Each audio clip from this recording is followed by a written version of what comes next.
Martapura sejak berabad-abad yang lampau memang dikenal sebagai Serambi Mekah. Sebutan tersebut lahir karena Martapura banyak melahirkan ulama-ulama besar. Di kota ini, para ulama memang sangat mendapat tempat di hati masyarakat dan memegang peranan yang sangat penting dan strategis dalam membina dan menuntun umat.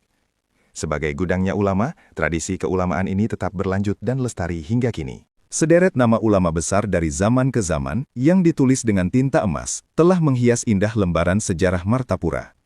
Sebut saja misalnya nama besar Maulana Syekh Muhammad Arsyad Al-Banjari atau Datu Kalampayan, Syekh Abdurrahman Siddiq Sapat Tembilahan Riau, Kiai Haji Zainal Ilmi Kalampayan, Kiai Haji Muhammad Kashful Anwar Kampung Melayu Martapura, Kiai Haji Muhammad Syarwani Abdan Bangil, Kiai Haji Husen Kodri Tunggul Irang, Kiai Haji Syahrani Arif Kampung Melayu Martapura, Kiai Haji Muhammad Seman Mulia Keraton, Kiai Haji Badrudin Tunggul Irang, dan sederet nama masyhur lainnya.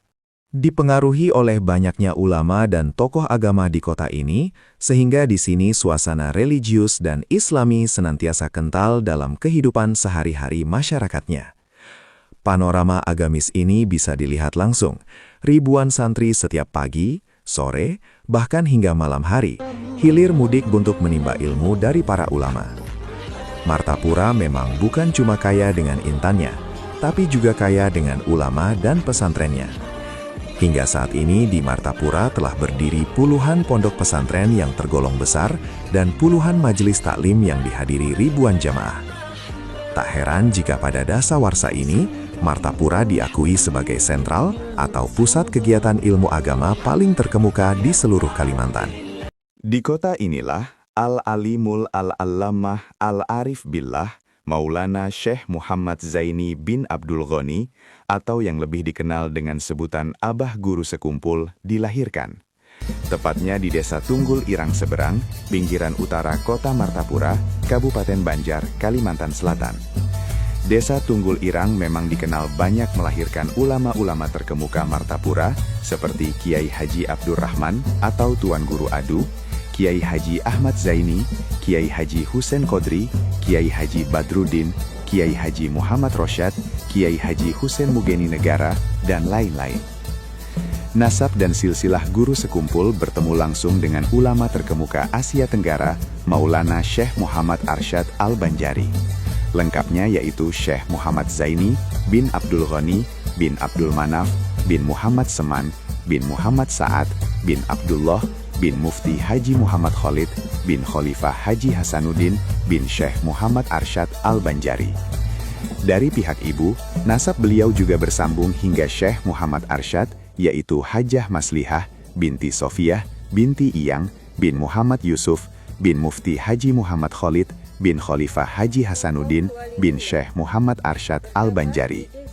Dengan demikian, antara ayanda dan ibunda Abah Guru Sekumpul masih terkait keluarga dekat, yang bertemu nasabnya pada Mufti Haji Muhammad Khalid, cucu Syekh Muhammad Arsyad Al-Banjari. Cerita tentang kelahiran guru merupakan bagian kisah sedih perjalanan hidup beliau. Di Martapura, di samping kondisi ekonomi saat itu yang sangat terjepit, di sisi lain kondisi politik yang ketika itu sedang bergolak. Tahun 1942 Masehi adalah tahun kedatangan tentara Dai Nippon atau tentara Jepang di Martapura. Hal ini menimbulkan keadaan yang tidak aman dan kegelisahan di tengah masyarakat Martapura. Tak terkecuali bagi keluarga Abdul Ghani yang saat itu istrinya sedang hamil tua, merasa khawatir dengan kondisi ini dan terus mencari tempat yang lebih aman untuk berlindung. Abdul Ghani lalu mengungsikan keluarganya meninggalkan rumahnya di keraton. Dengan sembunyi-sembunyi dibawalah istrinya, Masliyah, bersama ibundanya Salbiah, dengan menggunakan jukung atau sampan, melewati persawahan dan sungai menuju Desa Tunggul Irang Seberang. Di Tunggul Irang Seberang, mereka sudah ditunggu oleh Abdullah, paman dari ibunda Masliyah, yang kebetulan rumahnya berdampingan dengan Tuan Guru Abdurrahman, atau yang sering dipanggil Tuan Guru Adu, tokoh ulama dan masyarakat Tunggul Irang. Hal ini menambah ketenangan Abdul Ghani karena bisa dekat dengan ulama. Meskipun kehidupan keluarga Abdullah dalam kondisi juga serba kekurangan, namun perhatian beliau terhadap keluarga Abdul Ghani sangat baik. Desa Tunggul Irang Seberang saat itu sebagai tempat yang sedikit terisolasi dari pusat kota Martapura, dianggap lebih aman sebagai tempat berlindung, di mana ketokohan Tuan Guru Haji Abdurrahman membuat desa tidak bisa dijamah dan diinjak oleh penjajah. Konon setiap kali tentara Belanda mau memasuki desa Tunggul Irang Seberang, selalu saja tersandung masalah. Perahu tentara kolonial itu kandas dan tenggelam di tengah sungai. Setelah beberapa hari, keluarga Abdul Ghani tinggal di Tunggul Irang Seberang. Ibunda Masliyah mulai merasakan tanda-tanda akan lahirnya anak pertama mereka. Saat itu malam begitu kelam, sudah melewati tengah malam. Tepatnya malam Rabu, 27 Muharram 1361 Hijriah, bertepatan dengan 11 Februari 1942 Masehi, sekitar jam 2 waktu Indonesia Tengah, Ibunda Masliyah melahirkan bayinya yang begitu mungil. Persalinan berjalan dengan baik berkat bantuan seorang bidan bernama Datu Anjang, seorang bidan yang masih tergolong famili, tepatnya sepupu 2 kali Ibunda Masliyah sendiri. Sang bayi diberi nama oleh ayahnya dengan nama Ahmad Kusyairi, mengambil nama tokoh sufi kenamaan, agar sang bayi kelak akan menjadi ulama atau aulia. Akan tetapi karena sering sakit, di kemudian hari nama ini diganti dengan Muhammad Zaini. Kehadiran sang bayi yang sudah lama ditunggu-tunggu ini membuat bahagia seluruh keluarga. Namun, alangkah terkejutnya mereka ketika sang bayi tidak sedikit pun menangis, diam dan tidak mengeluarkan suara sedikit pun. Kedua matanya pun tertutup. Warna kulitnya terlihat membiru, seakan-akan tidak ada lagi tanda-tanda kehidupan. Hal ini sempat membuat cemas seluruh keluarga, bahkan Nenek Salbiah mengira bahwa bayi ini tidak berapa lama akan meninggal dunia. Segala usaha sudah dicoba, namun tidak membuahkan hasil. Akhirnya, bayi itu dibawa ke rumah Tuan Guru Haji Abdurrahman. Setiba di sana, sang Tuan Guru lalu memeluk dan mencium bayi ini dengan penuh kasih sayang, sambil komat-kamit mulutnya mendoakan sang bayi. Akhirnya, dengan keberkahan doa Tuan Guru ini, nafas bayi itu pun nampak turun naik. Warna kulitnya pun kemudian menjadi kemerah-merahan, dan tangis bayi sayup-sayup mulai terdengar. Mendengar tangisan bayi itu, seluruh keluarga pun memanjatkan puji syukur kepada Allah Subhanahu wa Ta'ala. Senang karena ternyata bayi tersebut masih hidup. Sang bayi lalu diserahkan Tuan Guru Haji Abdurrahman kepada Ibunda Masliyah, ibunda yang akan menyusuinya. Namun, bayi ini tidak mau menyusu dan tetap dalam tangisannya. Setelah berjam-jam menangis dan tidak ada jalan lagi untuk menghentikan tangisannya, maka akhirnya bayi itu dibawa lagi menghadap Tuan Guru Haji Abdurrahman untuk meminta kembali bantuan beliau. Setelah bayi itu dipangkunya, Tuan Guru itu pun menjulurkan lidahnya ke mulut si bayi.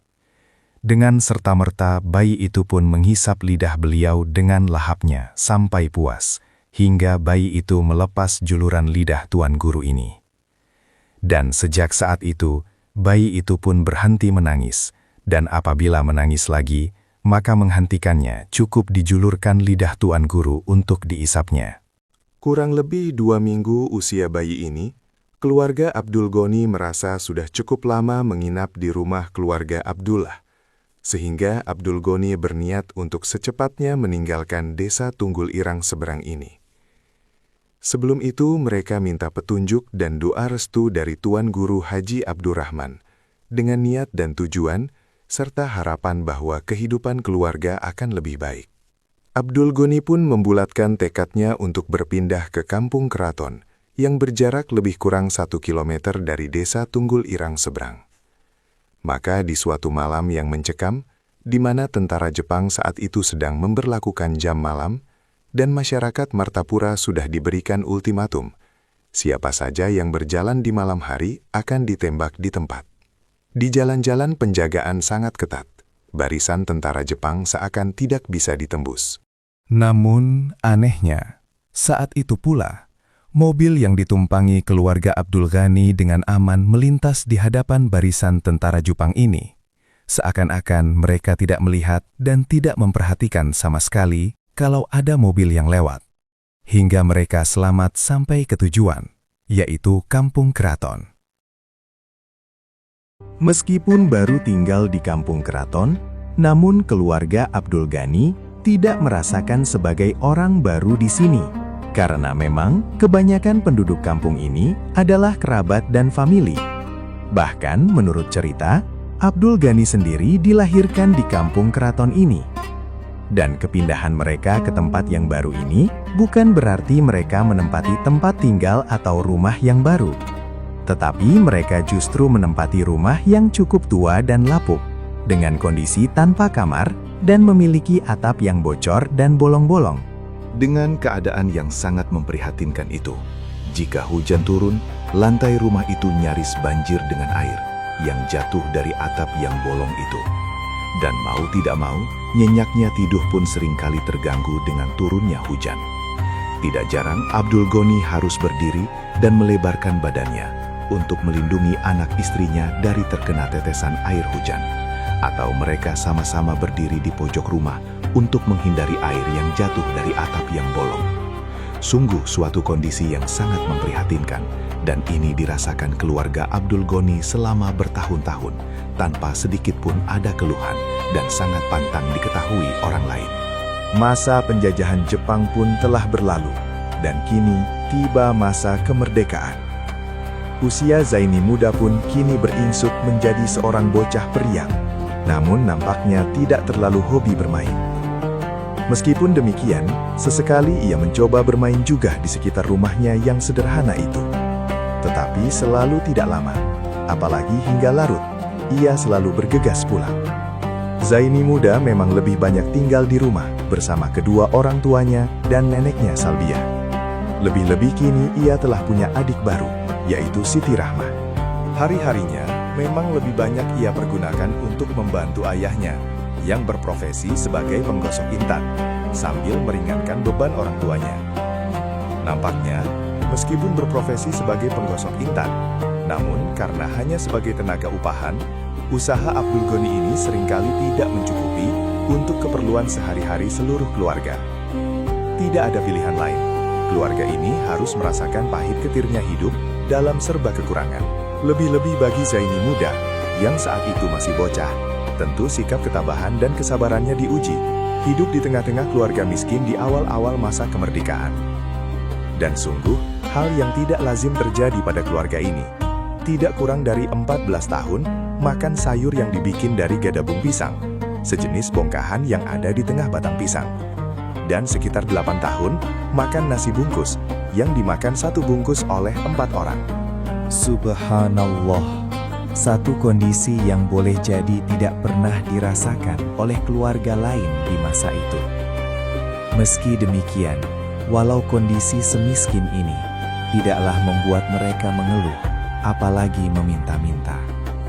Seluruh keluarga nampaknya telah konsensus dengan 3 aturan yang tidak tertulis, yaitu tidak boleh sekali-kali mengeluh, pantang segala musibah diketahui orang lain, dan dilarang untuk berhutang. Melihat kondisi memprihatinkan ini, Abdul Ghani sebagai penopang utama kondisi ekonomi rumah tangga juga tidak tinggal diam. Beliau akhirnya mencoba mengadu nasib, dengan harapan di masa depan ekonomi rumah tangganya akan meningkat dengan mengembara ke tanah Jawa. Tujuan ke Pulau Jawa ini untuk mencari pekerjaan yang cukup layak dan halal. Beberapa lama Kampung Keraton ia tinggalkan. Namun, meski sudah kemana-mana mencoba peruntungan, tapi mujur belum berpihak kepadanya. Kepergiannya itu tidak menghasilkan apa-apa seperti yang diharapkan. Justru sepulangnya dari Jawa, Abdul Ghani diuji lagi dengan cobaan yang cukup berat. Putra bungsu kesayangannya yang sedang ramai-ramainya ditimang, bernama Ahmad Ghazali, meninggal dunia. Sekembalinya Abdul Ghani dari Pulau Jawa, ia kembali menekuni usahanya semula, yaitu menjadi buruh penggosok intan yang selalu dibantu oleh Zaini muda ini. Pekerjaan ini meski tidak mencukupi kebutuhan keluarga, tapi apa boleh buat, pekerjaan lain yang cukup layak juga tidak ada. Kondisi prihatin ini terus berlanjut, seakan ujian ini tidak ingin berhenti untuk terus bersama keluarga Abdul Ghani. Dan ini juga dirasakan oleh Zaini muda, hingga memasuki usia sekolah, bahkan sampai berumah tangga. Di usia sekolah, efek dari kondisi miskin ini, Zaini muda seringkali diejek dan dilecehkan oleh sebagian kawan-kawannya. Dengan pakaian yang lusuh dan cuma selembar di badan, dengan sarung yang sudah sangat kadaluarsa, ditambah sandal terompah yang terbuat dari kayu, menjadi bahan ejekan dari kawan-kawannya. Tidak jarang anak-anak itu meledeknya sambil berucap, "Assalamualaikum, ya waliyallah." Salah satu yang berperan paling penting dalam membentuk karakter dan kepribadian Al-Alimul Allamah Syekh Muhammad Zaini, sehingga beliau menjadi orang besar, adalah ayahanda beliau sendiri, yaitu Abdul Ghani. Betapa tidak, Abdul Ghani memang merupakan pribadi yang dikenal soleh, sangat peramah, pemurah, suka menolong, dan baik hati. Namun dalam mendidik anak yang diharapkan menjadi anak yang soleh, beliau senantiasa bersikap tegas, disiplin, dan sangat ketat dalam membimbing akhlak anak-anaknya, terutama terhadap putra kesayangan satu-satunya ini. Ini dibuktikan saat Zaini muda masih belajar Al-Quran kepada guru Hasan di keraton. Dari mulai berangkat mengaji menuju rumah guru Hasan, hingga pulang, waktunya selalu dihitung dan diteliti. Jika lebih dari waktu yang semestinya, sepulangnya pasti ditanya kenapa pulangnya terlambat. Begitu pula saat pulang lebih cepat, pasti ditanyakan alasannya. Suatu ketika, Zaini muda bersama kawan-kawan beliau pulang lebih cepat dari biasanya. Lalu sang ayah bertanya, "Kenapa?" Zaini menjelaskan kepada ayah beliau bahwa mereka diberitahu anak guru bahwa pengajian libur karena guru ada kesibukan. Cepat dan berwibawa. Apa kata Abdul Ghani? Kalau nang mamadahakan lain guru, maka kada asih. Ayu mangaji, nyawa bebulik. Kata sang ayah, menyuruh anaknya Zaini kembali ke rumah gurunya, padahal pengajian memang sedang diliburkan. Di kesempatan lain, ketika itu Zaini muda sedang sendirian di rumah. Tiba-tiba beliau kedatangan tamu, famili dari kandangan. Melihat tamu yang datang ini, lebih-lebih ini dari jauh, sedang yang disuguhkan tidak ada. Maka Zaini muda pun berinisiatif untuk berhutang atau meminjam kopi kepada tetangga. Sepulangnya tamu itu, tidak berapa lama, Abdul Ghani pulang dari bekerja dan melihat ada cangkir kopi di ruang tamu. Beliau langsung menanyakan tentang siapa yang datang dan hal ihwal kopi itu. Padahal di rumah itu tidak ada persediaan kopi. Zaini muda menjelaskan seadanya bahwa kopi itu adalah berhutang kepada tetangga. Sang ayah merasa terkejut dan dengan bijak menasehati. Bukannya aku mengharamkan berutang, tapi dalam berutang itu ada dua kesalahan. Pertama, menganggap Tuhan tidak cukup memberi rizki. Kedua, seakan dia pasti berumur panjang. Zaini muda tentu sangat mafhum dengan nasihat itu, dan beliau pun meminta maaf dan ampun kepada ayahanda beliau. Di saat yang lain, ketika Zaini masih di usia anak-anak, seorang teman mengajak beliau jalan-jalan. Mereka berdua lalu sepakat untuk ke pasar. Sesampainya di pasar, tanpa diduga teman itu memaksa Zaini muda untuk masuk ke dalam bioskop. Semula, Zaini sudah mengelak, namun tidak bisa. Zaini terpaksa masuk. Namun saat masuk, tiba-tiba listrik padam, sehingga pemutaran film berhenti seketika. Dan akhirnya Zaini dan temannya pulang ke rumah. Dan Zaini muda tidak jadi menonton film tersebut. Sepulang dari pasar, ternyata ayahanda beliau sudah tahu apa yang terjadi dengan Zaini. Zaini muda lalu dihukum dengan diikat di tiang rumah, sambil didekatkan sebuah pedupaan yang dinyalakan ke muka beliau, sehingga terasa panas.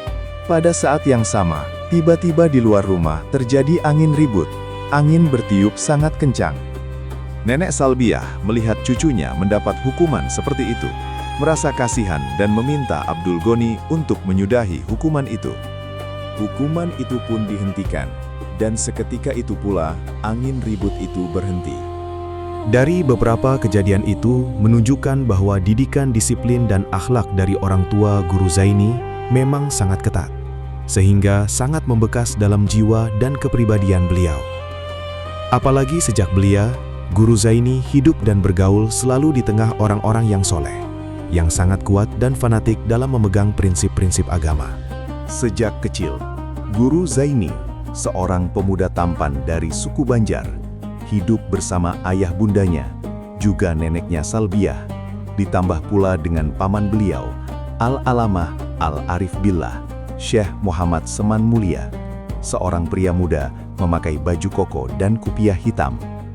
Dari rumah tangga yang sederhana, namun penuh dengan keberkahan, 4 figur itulah yang senantiasa mempengaruhi jiwanya, menaburkan benih-benih akhlakul karimah, ilmu, hikmah, dan ma'rifah ke dalam rohnya. Waktu dan keseharian Guru Zaini, seorang pemuda tampan, lebih banyak diisi dengan bergaul bersama mereka, sehingga hampir tidak ada kesempatan untuk bermain atau berbuat hal yang sia-sia. Begitulah, memang seakan-akan Guru Zaini telah diiming-iming dan dipersiapkan untuk menjadi orang besar dan mulia sejak dini. Sehingga tidak berlebihan jika suatu saat Al-Mukarram Al-Alamah Kiai Haji Zainal Ilmi dalam pagar mengatakan dengan muka syafahnya yang tajam kepada nenek abah guru, yaitu Salbiah, "Di rumah pun, saikung pun, jagailah." Di saat yang lain, ada orang bertanya kepada paman beliau, yaitu Syekh Muhammad Seman Mulia, "Siapa di antara kamanakan pian nang jagar jadi ulama besar?" Dijawab oleh beliau, "Anan." Maksudnya Guru Zaini. Pendidikan dasar yang paling pertama diterima Zaini muda adalah dari kedua orang tua beliau sendiri dan nenek beliau Salbiah. Merekalah yang berperan memberikan dasar-dasar ilmu tauhid, akhlak, dan Al-Quran kepada Zaini muda. Di samping juga belajar Al-Quran kepada Guru Hasan Pesayangan. Di usia kurang dari 7 tahun, Zaini muda sudah mulai belajar di Madrasah Kampung Keraton yang dikepalai oleh paman beliau sendiri, Tuan Guru Syekh Muhammad Seman Mulia, dan di bawah bimbingan beberapa gurunya seperti Guru Haji Abdul Muiz, Guru Ahmad Zaini Umar, dan lain-lain. Kemudian, di usia 7 tahun, Zaini muda mulai memasuki pendidikan di Pondok Pesantren Darussalam.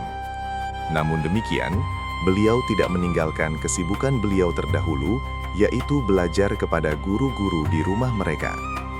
Jika belajar di Darussalam pada waktu pagi hingga menjelang waktu zuhur, maka waktu sore hingga malam hari digunakan untuk belajar dan mengaji ke rumah guru, di samping juga membantu kesibukan orang tua di rumah.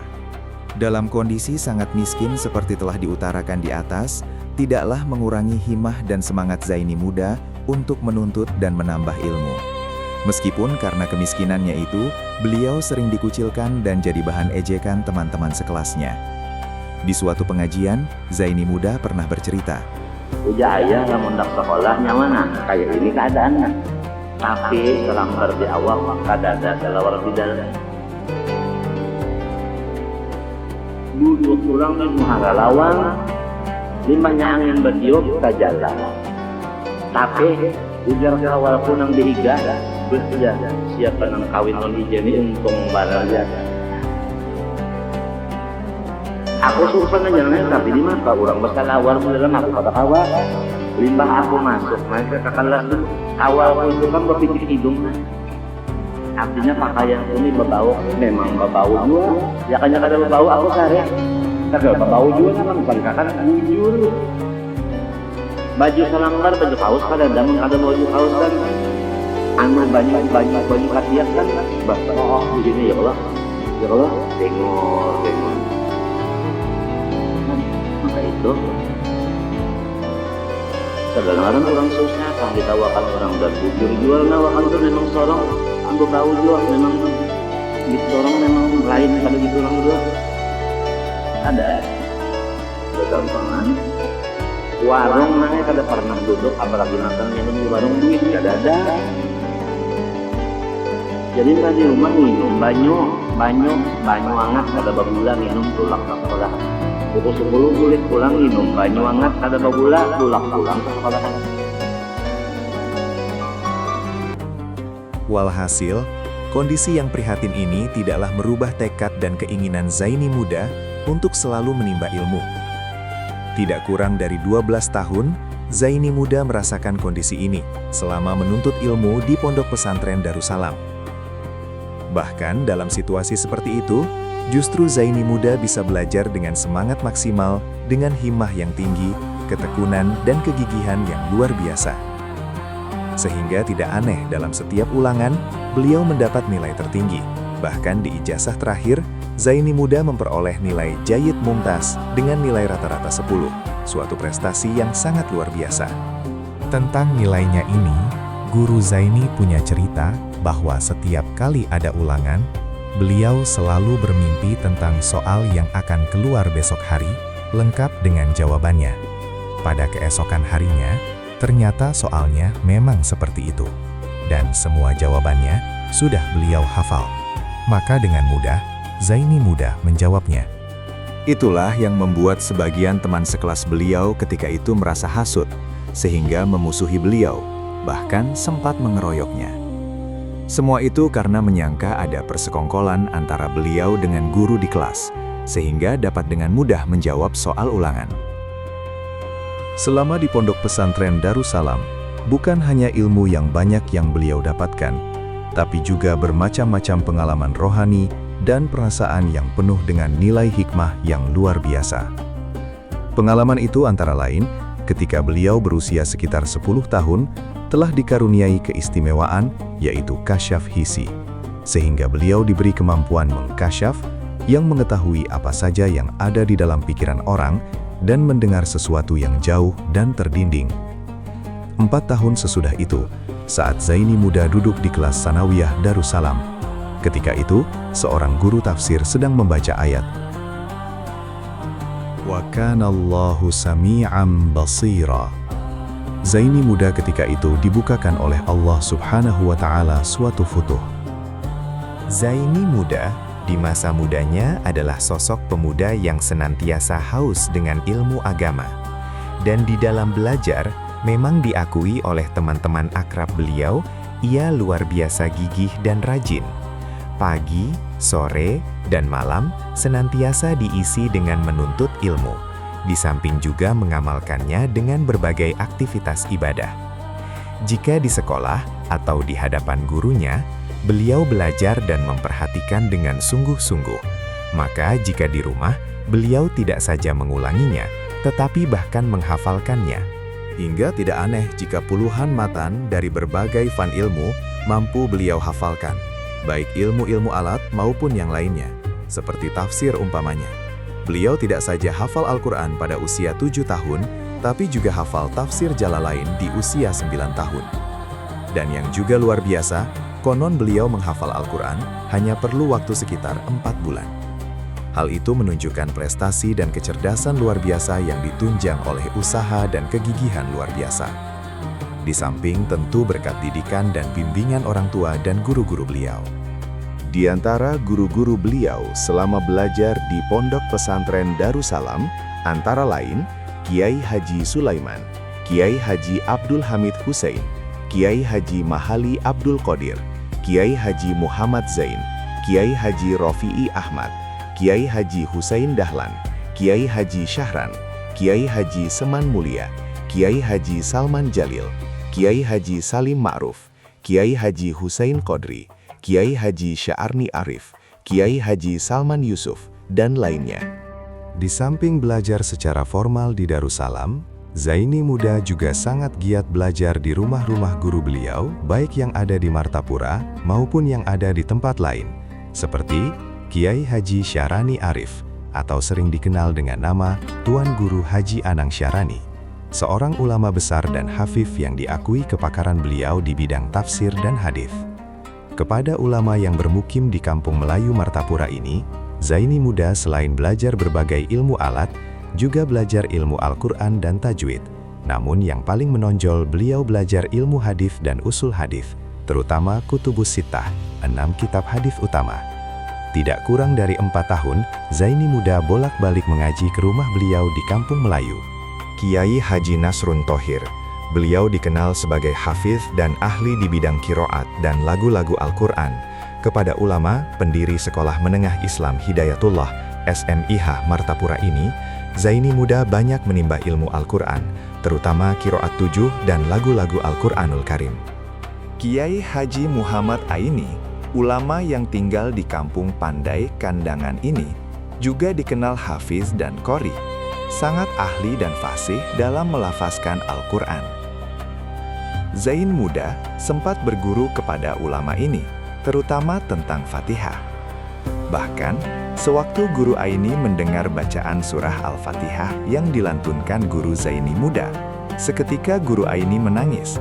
Ketika ditanya mengapa beliau sampai menangis, guru Aini berkata, "Saya baru pertama kali mendengar surah Al-Fatihah begitu merdu dilantunkan, dan guru Zaini yang melantunkannya." Subhanallah. Kiai Haji Muhammad Seman Mulia, ulama besar yang merupakan paman guru Zaini sendiri. Dan menurut guru Zaini, beliau merupakan pakar dalam ilmu-ilmu alat. Kepada ulama yang berjuluk Guru Padang ini, guru Zaini Muda dididik ilmu-ilmu alat, seperti nahwu, sorof, lugok mantik, balagoh, dan sebagainya. Setelah lebih dari 12 tahun menimba ilmu di Pondok Pesantren Darussalam, di sekitar tahun 1961 Masehi, guru Zaini Muda lulus dengan nilai terbaik. Satu prestasi yang sangat membanggakan, tidak saja bagi kedua orang tua beliau, tetapi juga bagi guru-guru yang mendidik beliau. Saat itu beliau lulus bersama sekitar 25 santri lainnya. Pengumuman kelulusan ketika itu disampaikan di rumah pengasuh Pondok Pesantren Darussalam, Al-Alimul Allamah, Kiai Haji Sya'rani Arif, Kampung Melayu. Selama di Martapura, Guru Zaini telah menyibukkan dirinya dalam menimba ilmu kepada beberapa ulama besar di kota Intan ini. Dilakukannya dengan gigih, baik saat belajar di Pondok Pesantren Darussalam, ataupun mengaji duduk di hadapan para ulama dengan mendatangi ke rumah-rumah mereka. Rasa haus dan dahaganya terhadap ilmu membuat tumbuhnya minat beliau yang besar untuk menambah dan memperdalam keilmuan itu ke Pulau Jawa. Keinginan ini kemudian beliau utarakan kepada paman beliau, Syekh Muhammad Seman Mulia. Gayung pun bersambut, sang paman pun setuju untuk ikut belajar ke Tanah Jawa. Keinginan besar yang ada di benak guru Zaini itu didorong kuat oleh bisyarah atau mimpi-mimpi beliau yang baik dan luar biasa yang terjadi beberapa waktu sebelumnya. Mimpi tersebut antara lain, dalam sebuah mimpi, guru Zaini merasakan seakan-akan beliau seperti seorang bayi yang sedang ditimang-timang dan diasuh oleh Rasulullah Shallallahu Alaihi Wasallam. Pada suatu saat dalam mimpinya, beliau bertemu dengan putri Rasulullah Shallallahu Alaihi Wasallam, Fatimah Az-Zahra, dan kedua putra beliau, Sayyidina Hasan dan Sayyidina Husain. Kemudian kedua cucu Rasulullah ini memasangkan libasus sufiyah berupa jubah, selendang, dan lainnya kepada guru Zaini dan memberikan gelar agung kepada beliau dengan sebutan Zainal Abidin, yang berarti perhiasan indah para ahli ibadah. Di suatu malam Jumat yang penuh berkah, beliau melihat di dalam mimpinya sebuah kapal besar yang bernama Safinatul Aulia. Lalu beliau mendekati kapal itu dan berusaha untuk masuk ke dalamnya. Namun ternyata penjaga kapal itu melarang beliau untuk masuk ke kapal. Setelah itu beliau terbangun. Malam Jumat selanjutnya, beliau juga bermimpi persis seperti mimpi beliau malam Jumat sebelumnya. Dan malam Jumat selanjutnya, beliau bermimpi lagi seperti itu. Namun kali ini beliau diberikan izin untuk masuk ke kapal Safinatul Aulia itu dan disambut oleh seseorang yang ternyata di kemudian hari, orang itu adalah salah satu murabbi mursyidnya. Bisyarah yang lain, sebagaimana dituturkan guru Zaini, bahwa beliau telah dimurabbi oleh beberapa ulama terkemuka lewat mimpi. Antara lain, Syekh Ali Junaid Berau, Syekh Abdurrahman Siddiq Sapat Indragiri, Riau, dan lain-lain. Saat itu sekitar tahun 1965, Guru Zaini bersama pamannya Syekh Seman Mulia berlayar ke Pulau Jawa. Tujuan utama mereka berdua adalah mencari seorang guru pembimbing rohani atau murabbi mursyid. Tempat pertama yang didatangi adalah kota Bangil, Jawa Timur. Menemui serta meminta saran dan pendapat kepada Al-Alimul Allama Syekh Muhammad Syarwani Abdan atau yang dikenal dengan Guru Bangil. Seorang ulama besar kelahiran Martapura yang juga masih famili Guru Zaini yang sudah cukup lama berdomisili di kota Bangil.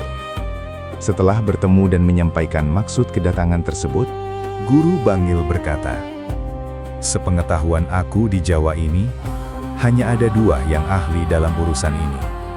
Pertama, Kiai Masyum Lasem, sudah meninggal. Dan satunya lagi, Kiai Hamid Pasuruan, yang masih hidup." Lalu kata Guru Seman, "Kami siap haja siapapun yang memurabbi, walaupun pian seorang." Oleh Guru Bangil, Guru Zaini diminta menulis surat untuk disampaikan kepada Kiai Hamid. Namun, sampai sekitar 5 kali mencoba membuat surat, tapi selalu gagal. Lalu kata Guru Bangil, "Menurut aku, baik kita seorang malam ini ke Pasuruan menghadap Kiai Hamid." Usul ini disetujui semuanya, meskipun saat itu sudah hampir tengah malam. Dengan menggunakan mobil, lewat tengah malam baru sampai ke Pasuruan, mobil langsung menuju rumah Kiai Hamid. Meski waktu dini hari, ternyata Kiai Hamid masih belum tidur dan sedang terima tamu. Saat itu cukup banyak tamu, sehingga Guru Bangil dan rombongan duduk cukup jauh dari Kiai Hamid. Rombongan disuguhi minuman. Usai minum, Kiai Hamid berdoa. Selesai berdoa, Kiai Hamid lalu berdiri dan tiba-tiba mendekati Guru Zaini dan menepuk-nepuk bahu beliau sambil berucap, "Gubernur Kalimantan, Gubernur Kalimantan." Malam itu juga rombongan kembali ke Bangil. Di perjalanan, ban mobil sempat pecah, tetapi syukur, semua selamat hingga tiba kembali ke Bangil. Sesampainya di rumah Guru Bangil, rombongan istirahat sebentar sambil minum kopi. Kemudian Guru Bangil mengajak berziarah ke satu makam seorang habib. Saat itulah Guru Bangil berucap, "Zaini, seman ikam badua ku angkat dang sanak aku dunia akhirat. Syahibul makom ini cukup yang menjadi saksi." Sepulang ke rumah Guru Bangil, waktu subuh sudah tiba. Lalu mereka bertiga bersama-sama sholat subuh berjamaah. Pada pagi harinya, Guru Bangil bilang, "Biar aja Zaini umpat aku, dan Ikam Seman tolong bacakan kitab Risalah Amal Ma'arifah lawan santri selama aku lawan Zaini." Tidak kurang dari 20 hari, Guru Zaini dibimbing suluk oleh Guru Bangil. Diberikan berbagai amaliyah, diijazahkan 40 thariqah mu'tabarah. Guru Zaini pernah menceritakan saat-saat beliau suluk itu. "Waktu aku di murabbi Guru Bangil, selama lebih kurang 20 hari, aku selalu tidur sebantal dengan Guru Bangil, makan minum sepiring berdua, dan aku diajari suluk sambil aku mengurut batis Guru Bangil sampai waktu subuh. Lalu kami sholat subuh berjamaah." Di kesempatan lain, Guru Zaini menceritakan, "Aku diijazahkan Guru Bangil 40 thariqat mu'tabarah. Dan setiap satu dari 40 thariqat itu, semuanya aku amalkan, menyampaikan aku kepada Allah." Sepulang dari Bangil, Guru Zaini tetap dimurabbi dan dinasroh oleh Guru Bangil. Di antaranya dengan beliau menjalani suluk, puasa 40 hari, dengan bersahur dan berbuka makan pisang dan air putih saja. Selain itu, Guru Zaini mendapat perintah untuk siyahah, yaitu berjalan di hutan untuk beribadah dan menjauhi makhluk. Tidak jarang hal ini dilakukan dengan menyamar sebagai seorang pemburu, sambil membawa senapan angin dan berbaju loreng seperti tentara. Sahabat mutiara Rasulullah. Saat-saat siaha itulah banyak terjadi keanehan-keanehan. Guru Zaini bercerita, "Waktu aku diperintah guru untuk siaha, berjalan ke hutan, setiap tumbuhan dan batu-batuan semua mengucap salam kepadaku. "Assalamualaikum ya waliullah." Serta dibukakan kepadaku tentang kegunaan tumbuhan dan bebatuan itu. Aku juga dibukakan martabat dan kedudukan para waliullah. Serta dibukakan bagiku rahasia alam malakut, sehingga aku pun mengenal semua martabat malaikat langit. Setelah beberapa lama dalam bimbingan Guru Bangil, maka suatu ketika Guru Bangil berkata kepada Guru Zaini, "Kurasa apa nang kusampaikan lawan ikam sudah genah. Cukup aja kalau sudah aku hendak menyerahkan ikam lawan Sayyid Amin Qutbi di Mekah." Sebelum berangkat ke Mekah, Guru Zaini disarankan oleh Guru Bangil untuk menemui Kiai Haji Muhammad Falak di Bogor dan meminta saran dan arahan beliau. Guru Zaini akhirnya ke Bogor menemui Kiai Falak. Saat itu, Kiai Haji Muhammad Falak berkata, "Ibadah kamu sekarang sudah dalam tahap summan nazar." Barangkali maksudnya adalah memperbanyak musyahadah dan muraqabah. Beliau menyarankan untuk memperdalam lagi ilmunya dan meminta bimbingan Sayyid Muhammad Amin Al-Qutbi Mekah. Dari tokoh ulama Bogor ini, Guru Zaini mendapat berbagai sanad dan ijazah suluk dan thariqat. Dan sangat kebetulan di tahun itu juga, Guru Zaini mendapat augerah dari Allah bisa menunaikan ibadah haji yang pertama, sehingga sekaligus bisa untuk belajar kepada Sayyid Muhammad Amin Al-Qutbi.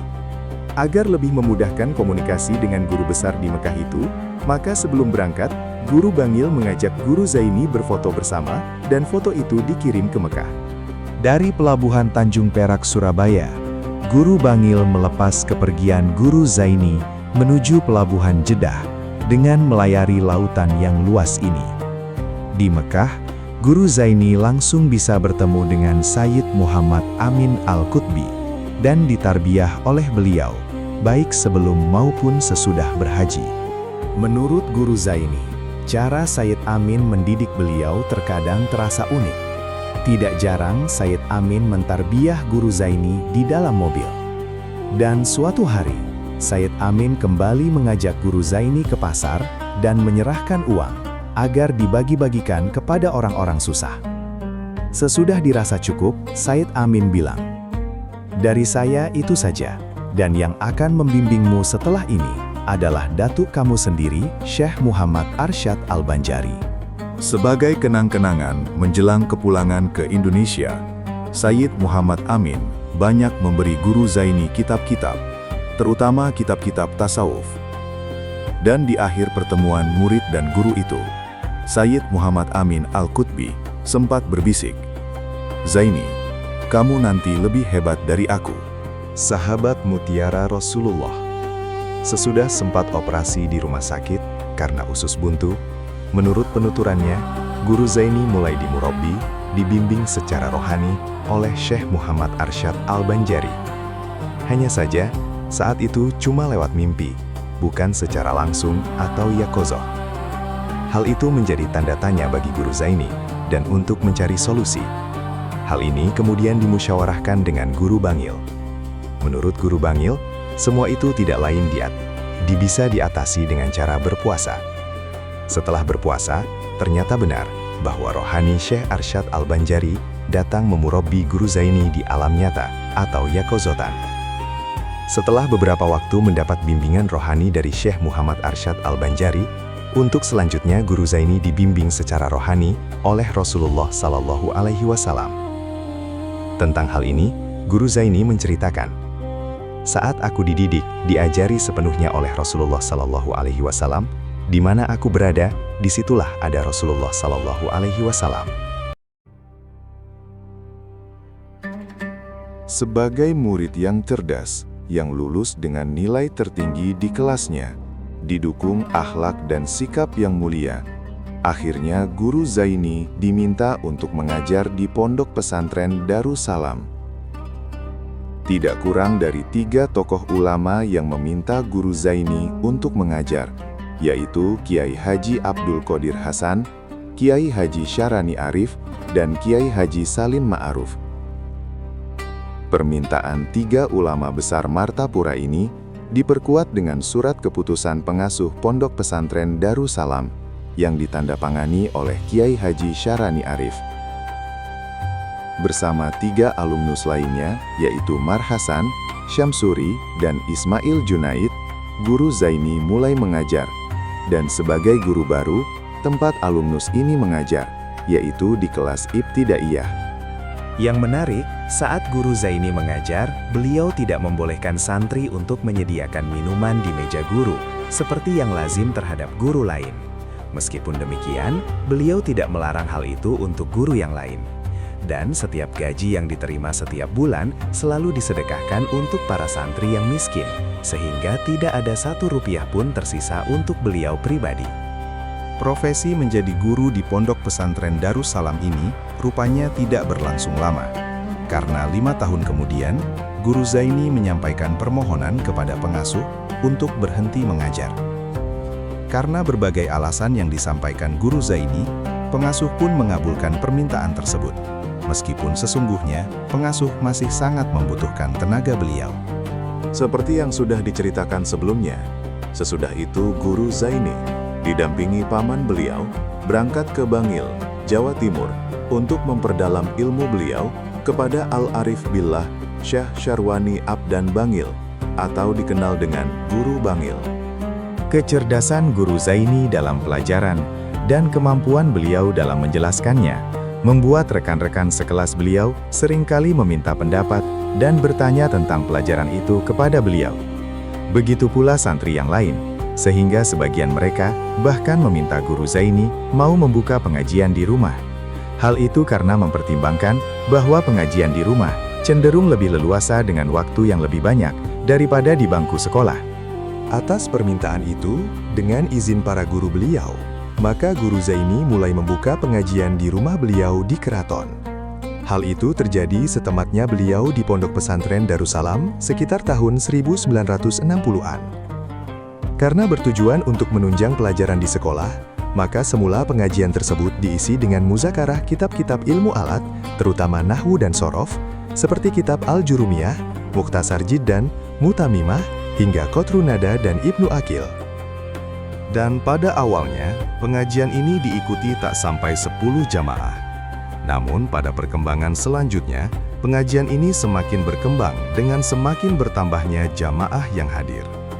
Jika pada mulanya, jamaahnya hanya dari kalangan santri, berangsur-angsur masyarakat sekitar juga tertarik dengan pengajian ini. Kitab yang dibaca pun mulai bervariasi. Lebih-lebih setelah Guru Zaini mendapat ijazah sekaligus izin untuk mengamalkan dan menyebarkan Maulid Al-Habsyi atau Simtud Duror dari Al-Habib Anis bin Alwi Al-Habsyi Solo, maka Guru Zaini kemudian memulai pengajian beliau dengan membaca Maulid Al-Habsyi.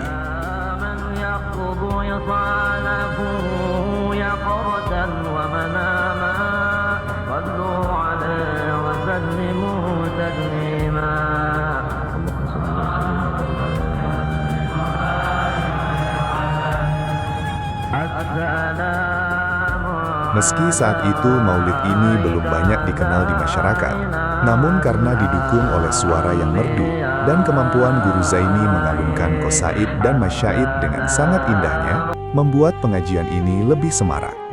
Pembacaan Maulid Habsyi ini tidak saja mendapat restu dari Al-Habib Anis Al-Habsyi Solo, tetapi juga perintah dari Al-Habib Zain bin Muhammad Al-Habsyi, tokoh Habaib Martapura, dan dukungan penuh dari Kiai Haji Badruddin, tokoh ulama Martapura. Acara di pengajian saat itu bertambah lengkap tatkala guru menyelipkan pembacaan ayat suci Al-Quran sebelum pembacaan maulid dimulai. Selama pengajian, sejak di kampung keraton hingga ke sekumpul, Paling tidak secara periodik, ada 3 orang qori yang telah ikut mengisi pembacaan ayat suci Al-Quran, yaitu Ustadz Haji Ahmad Mujahid, almarhum, Ustadz Haji Zuhdi Mahfuz, dan Ustadz Haji Abdul Khalik. Pembacaan maulid yang dimulai dengan pengajian Al-Quran dan ditutup dengan pengajian kitab ini berlangsung sesudah sholat Isya pada setiap minggu malam atau malam Senin. Sementara di hari lain juga diadakan pengajian dengan jamaah yang terbatas. Sejalan dengan itu, kitab-kitab yang dibaca pun tidak terbatas kepada kitab-kitab ilmu alat, seperti di awal-awal berdirinya majelis itu, tapi sudah bergeser meliputi kitab-kitab fiqh, tauhid, tasawuf, bahkan tafsir dan hadis. Pengajian di keraton ini tidak saja dilakukan di rumah Guru Zaini, tetapi juga di Langgar Darul Aman yang terletak tidak jauh dari rumah beliau. Dan keunikan majelis ini, para jamaahnya tidak saja diajarkan ilmu, tetapi juga diajarkan, bahkan dibimbing dan diberikan berbagai amaliyah. Karena itu, Guru Zaini, selain memimpi pengajian dengan mengajarkan kitab, juga memimpin berbagai bentuk aurat dan amaliyah. Lebih dari itu, beliau juga memimpin sholat berjamaah, terutama maghrib dan isya. Sehingga tidak aneh, jika semakin hari, pengajian ini semakin mendapat tempat di hati masyarakat muslim. Karenanya, pengajian ini, selain dihadiri para santri dan masyarakat umum, juga dihadiri para guru dan ulama Martapura, seperti Al-Arif Billah, Syekh Muhammad Seman Mulia, dan Al-Habib Zain bin Muhammad Al-Habsyi, dan lain-lain. Di tahun 1955 Masehi, usia Guru Zaini sudah mencapai kurang lebih 33 tahun. Suatu usia yang sudah cukup matang untuk membina sebuah rumah tangga. Dan wajar, keinginan itu pun tumbuh dalam diri Guru Zaini, yang tentu sebagai ulama, beliau ingin sekali memiliki keturunan yang diharapkan menjadi penerus tugas dan amanah sebagai ulama. Tapi saat itu ada sedikit kegundahan. Kemana harus menyampaikan perasaan ini? Kemana harus menumpahkan pemikiran ini? Kemana unek-unek dan keinginan hati ini disampaikan? Inilah yang nampaknya ada di benak Guru Zaini saat itu. Untuk menyampaikannya kepada orang tua, khawatir akan menjadi beban di hati mereka, karena memang kondisi yang serba kekurangan. Dan untuk memusyawarahkan dengan paman beliau, Syekh Seman Mulia, untuk hal yang satu ini ada rasa sungkan dan kurang pantas membicarakannya dengan beliau, karena beliau pun saat itu belum kawin. Di tengah kegundahan itu, menurut cerita Guru Zaini sendiri, ada seorang Habib di Martapura. Nama Habib itu sengaja disembunyikan guru, bertemu dalam mimpi dengan Rasulullah Sallallahu Alaihi Wasallam. Saat itu, Rasulullah bersabda, "Itu Zaini, dia mau kawin. Dia rajin baca maulidku, memuji aku, mengajarkan ilmuku, bantu dia, dan kamu harus turun tangan." Demikian ucapan Rasul ketika itu. Maka ketika terbangun, Habib itu segera bergegas menemui Guru Zaini dan bermusyawarah dengan pihak keluarga beliau, terutama ayah dan ibu beliau. Ayahanda dan ibunda Guru Zaini mengatakan bahwa mereka sebenarnya setuju. Hanya saja, mereka tidak bisa mengambil keputusan sebelum memusyawarahkannya dengan Syekh Seman Mulia. Ketika disampaikan, pada dasarnya Syekh Seman juga sangat setuju. Namun juga tidak bisa mengambil keputusan sebelum izin dari Syekh Syarwani Abdan atau Guru Bangil. Guru Zaini kemudian berangkat ke Bangil. Setelah bertemu dan menceritakan semuanya, Guru Bangil sangat gembira dan menyetujui mendengar keinginan Guru Zaini untuk menikah. Namun Guru Bangil menyarankan agar Guru Zaini secepatnya menemui Kiai Hamid di Pasuruan untuk memohon izin dan doa restu beliau. Saat itu di Bangil sudah lewat tengah malam. Namun Guru Bangil menyuruh agar Guru Zaini berangkat malam itu juga ke Pasuruan. Malam itu, meski sudah sekitar jam 4 dini hari, Guru pun berangkat ke Pasuruan. Dan tiba di Pasuruan, tepat saat tarhim berkumandang di Masjid Agung Al-Anwar Pasuruan. Lalu Guru Zaini ikut sholat berjamaah di masjid itu. Usai sholat subuh, Guru langsung menuju rumah Kiai Hamid. Ternyata di rumah beliau sedang diadakan pembacaan burdah. Kebetulan saat itu pagi Jumat, dan salah satu amalan kesukaan Kiai Hamid adalah pembacaan burdah. Guru Zaini langsung ikut di majelis, meskipun duduk agak jauh dari Kiai Hamid. Selesai pembacaan burdah itu, ternyata Kiai Hamid memanggil Guru Zaini dan meminta beliau untuk mendekat. Ketika mendekat, langsung Kiai Hamid memegang paha Guru Zaini, sambil mulutnya komat kamit membaca suatu ayat Al-Quran. yang menurut Gun Zaini merupakan isyarat yang jelas bahwa beliau memberikan izin untuk berumah tangga.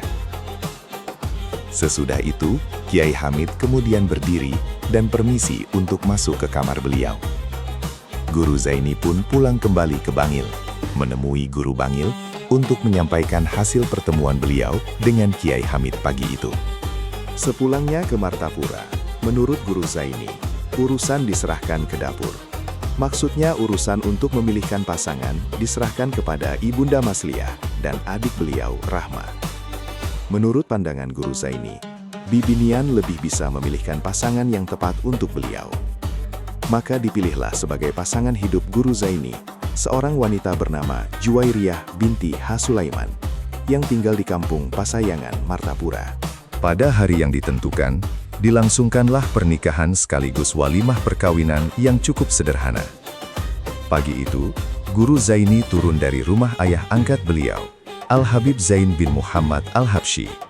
Dengan memakai jubah dan selendang, serta kopiah yang dipinjami oleh Kiai Haji Badruddin.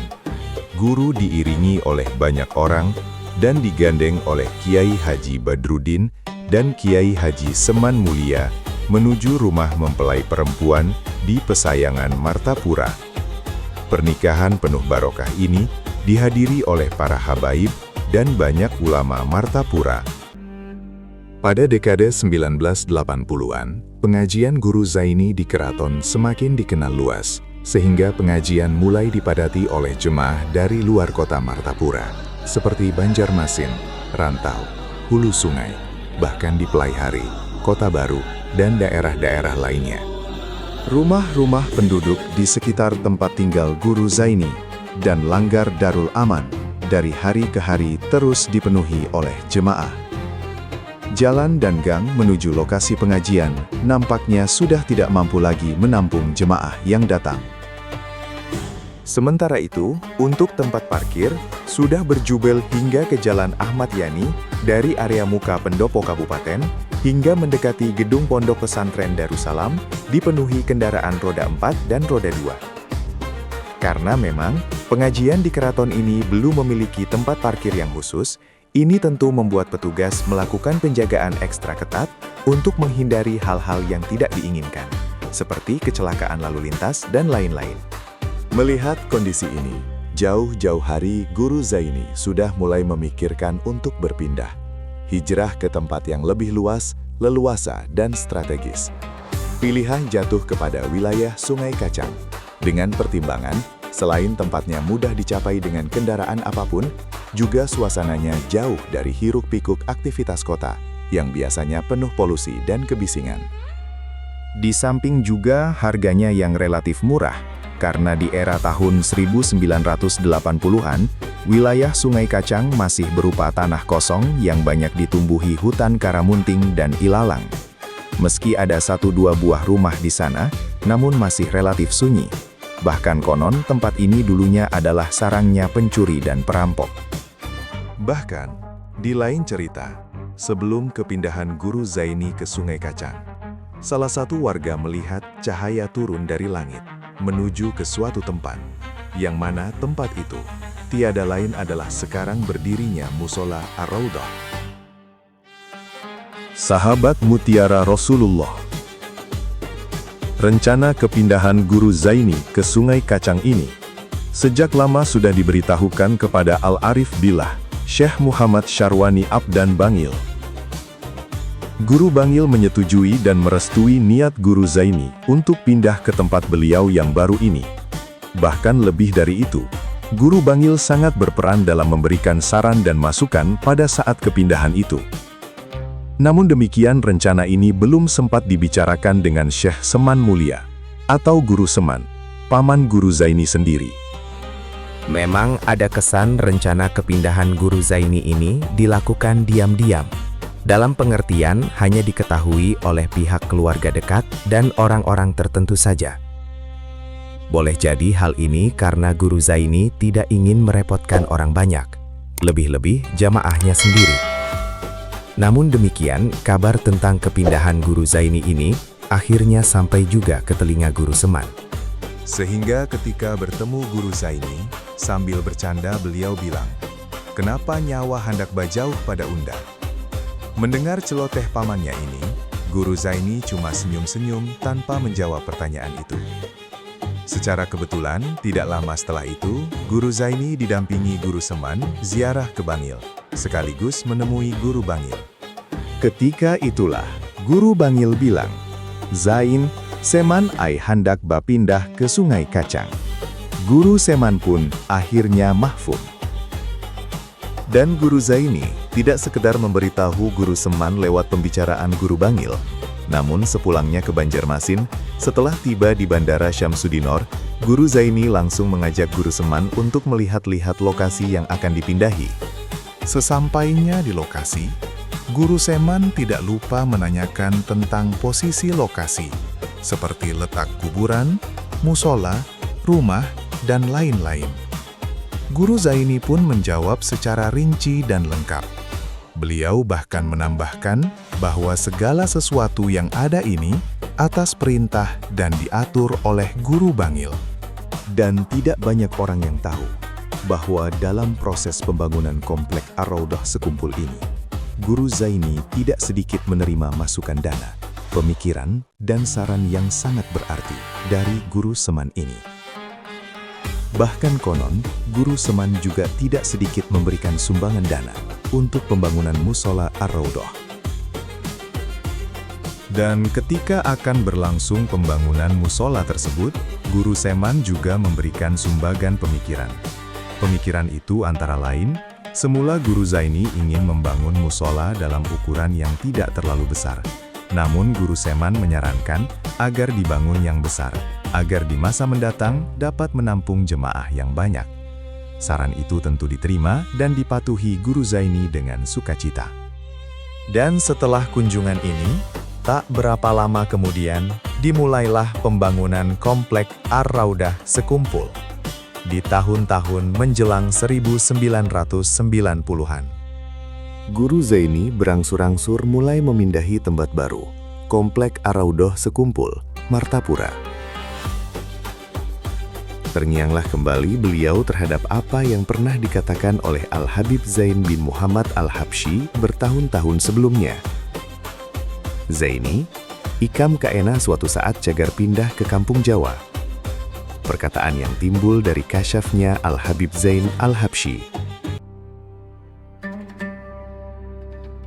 Semenjak guru berdomisili di Sekumpul, komplek tempat kediaman beliau dinamai dengan nama Komplek Ar-Raudah, dan wilayah itu dikenal dengan sebutan Sekumpul. Menurut penuturan guru, penamaan Ar-Raudah itu sendiri mengacu kepada Ar-Raudah di Masjid Nabawi, satu tempat antara rumah dan mimbar masjid yang sering menjadi tempat aktivitas Rasulullah dalam keseharian beliau, dan digambarkan menjadi bagian dari Taman Surga. Mudah-mudahan semua yang hadir di sini menjadi penghuni Raudah, taman-taman surga nantinya, kata guru di suatu pengajian, selaya diaminkan oleh jamaah. Dan perihal penamaan Sekumpul, Guru Zaini juga menjelaskan sambil berseloroh. Sekumpul artinya tak kumpul. Insya Allah kaena kita barataan tak kumpul di sini sampai ke surga. Dan seiring dengan makin dikenalnya Sekumpul, maka penyebutan nama Guru Zaini pun ikut mengalami perubahan. Jika sewaktu berdomisili di Kelurahan Keraton, orang menyebut beliau dengan panggilan Guru Zaini, Guru Ijai, atau Guru Keraton, maka sejak di Sekumpul, sebutan Guru Zaini berubah menjadi Guru Sekumpul, atau yang lebih akrab dengan nama Abah Guru Sekumpul. Kompleks Sekumpul sendiri masih berada di Kelurahan Jawa, Kecamatan Martapura. Lokasinya sangat strategis dan sangat mudah dijangkau. Dari Jalan Ahmad Yani kilometer 38, samping Masjid Syiarus Solihin, masuk pertigaan hanya sekitar 750 meter. Di sebelah kanan ada pintu gerbang besar Komplek Ar-Raudah. Di komplek inilah berdiri megah Musala Ar-Raudah. Jika melihat bangunannya, sepintas orang akan mengira bangunan ini adalah sebuah masjid, bukan musala. saking megah dan besarnya. Dan boleh jadi, ini adalah musala terbesar di tanah air.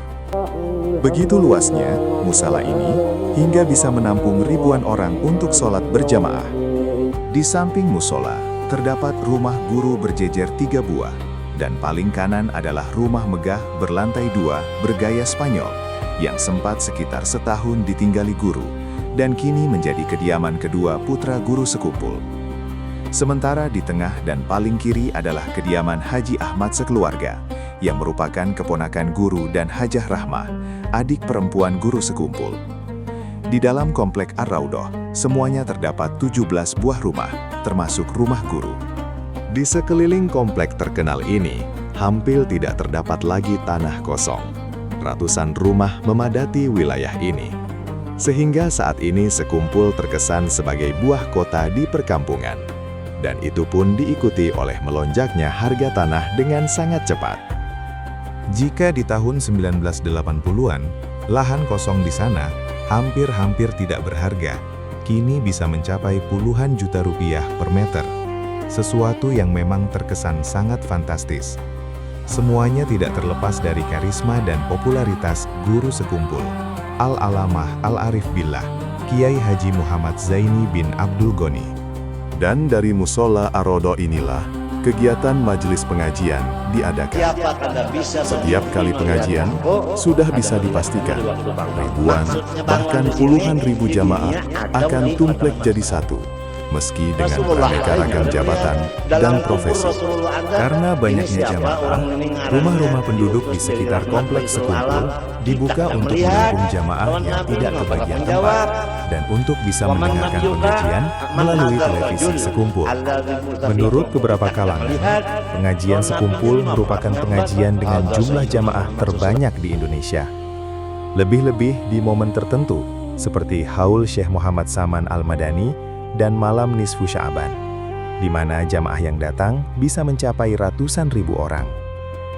Sejak dimulai aktivitas pengajian musola Ar-Raudhah sekitar tahun 1990-an, hingga wafatnya guru Sekumpul, sudah puluhan kitab yang dibaca. Guru Sekumpul dalam membaca kitab selalu memfokuskan kepada 3 bidang yang fardu ain mempelajarinya, yaitu tentang tauhid, fikih, dan tasawuf. Guru Sekumpul adalah figur ulama yang memang luar biasa. Tak pernah mengenal lelah dalam menyampaikan dakwah. Walaupun dalam kondisi sakit berkepanjangan, beliau tetap berusaha memberikan pengajian, meski dari dalam kamar pribadi beliau. Bahkan pada suatu pengajian, beliau mengajar sambil berbaring. Tetapi meski memimpin pengajian di dalam kamar, dan kadang dengan kondisi berbaring, dalam keadaan sakit, namun tidak ada nada suaranya yang berubah. Bahkan dalam kondisi seperti itu, seringkali guru Sekumpul bercerita lucu, hingga ia dan jamaah tertawa. Namun seiring berjalannya waktu dan menurunnya kesehatan guru Sekumpul, jadwal kegiatan pengajian pun berkurang sedikit demi sedikit. Bahkan tidak jarang pengajian diliburkan berbulan-bulan saat guru Sekumpul terbaring sakit. Liburnya pengajian Sekumpul ini berimplikasi kepada kondisi sosial di sekitarnya. Musola Ar-Raudhah yang biasanya tidak muat menampung jamaah, saat pengajian libur berubah lengang, tidak sebanyak saat pengajian digelar. Pasar dadakan yang ada di kawasan komplek Ar-Raudhah pun mendadak sepi, padahal biasanya sangat ramai. Maklum, di pasar kaget ini semua kebutuhan tersedia, mulai dari sembako, pakaian, sayur mayur, ikan kering dan basah, hingga keperluan rumah tangga lainnya. Di atas tahun 2000-an, kegiatan pengajian semakin berkurang. Bahkan di awal tahun 2004, pengajian hanya sekali sepekan, yaitu setiap sore minggu. Dan terakhir di awal-awal 2005, pengajian akhirnya diliburkan total, hingga wafat guru. Kalau belum pernah mimpi Rasulullah, khawatir. Sebab Rasulullah bersabda, "Man ra'ani fil manam, fasayarani fil yaqظah." Siapa pernah melihat aku dalam guring, pasti waktu bangunnya dia melihat aku. Mafhum mukhalafatnya, ahli balaghah, Ya kan, ahli apa usul fikih balikannya itu itu mafhumnya, mantoknya, mafhumnya siapa kada bisa bermimpi melihat aku, kada melihat juga di waktu bangun. Maksudnya bangun di sini di dunia atau di padang mahsyar. Di kota Mekah, ada seorang Habib bernama Habib Muhammad bin Ibrahim Al-Ahdal. Habib ini sedang mengalami suatu masalah, yang mana masalah tersebut sebenarnya fitnah yang ditujukan kepadanya. Pengadilan pun menjatuhkan hukuman penjara jika sang Habib tidak bisa membuktikan dirinya salah. Habib ini pun duduk merenung memikirkan akan nasibnya. Habib ini memiliki seorang bayi laki-laki yang sangat mungil, buah hati yang sangat dicintainya. Hingga pada akhirnya, Habib Muhammad tidak bisa memberikan bukti atas fitnah yang ditujukan kepadanya. Kemudian beliau sholat dan berdoa agar diberikan petunjuk jalan keluar atas semua masalah yang dihadapinya. Setelah berdoa, pada malam harinya, Habib Muhammad bermimpi ada sebuah suara yang berkata kepada diri, "Hai Muhammad, jika engkau ingin selesai semua masalahmu, maka engkau bertawasullah kepada Syekh Zaini bin Abdul Ghani yang ada di kota Martapura." Tidak lama kemudian beliau bangun dan mengingat mimpinya dengan jelas. Kemudian beliau melakukan sholat 2 rakaat. Selesai sholat, beliau duduk dan menutup mata. Kemudian membaca Al-Fatihah yang mana dihadiahkan kepada Syekh Zaini. Setelah membaca Fatihah, beliau berucap, "Ya Allah, jika memang Syekh Zaini orang soleh, dan jika semua masalahku selesai, maka aku berikan anak laki-lakiku ini." Beberapa hari kemudian, keajaiban terjadi, di mana hasil di persidangan menyatakan Habib Muhammad tidak bersalah dan hanya difitnah. Habib Muhammad pun sujud syukur di dalam ruang persidangan itu. Keesokan harinya, Habib Muhammad bertanya kepada seorang Habib yang memiliki teman di Indonesia, dan bertanya, apakah ada yang bernama Syekh Zaini dari Martapura? Setelah mendapat kabar tentang hal itu, maka Habib Muhammad bersama istri langsung menuju ke Bandara King Abdul Aziz Mekah untuk menuju ke Martapura. Selama di perjalanan di dalam pesawat, Habib Muhammad tidak lupa bertawasul kepada Syekh Zaini dan membaca sholawat agar dimudahkan bertemu. Sesampainya di Bandara Syamsuddin Nur, Banjarmasin, Habib Muhammad dan istri bertanya kepada petugas bandara perihal di manakah Syekh Zaini tinggal. Setelah diberi informasi, maka Habib Muhammad beserta istri dan bayinya naik mobil menuju ke rumah Syekh Zaini dengan perasaan gembira bersama buah hatinya. Di depan rumah, Syekh Zaini rupanya sudah menunggu Habib Muhammad dan istri dan berkata, "Ahlan wa sahlan ya Habib," di kota Martapura. Nampak sekali wajah Habib Muhammad dan istri kaget melihat sosok Syekh Zaini.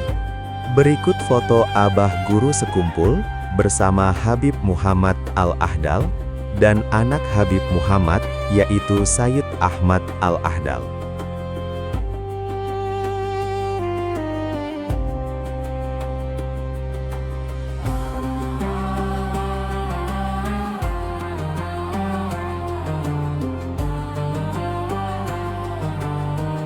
Inna lillahi wa inna ilaihi roji'un.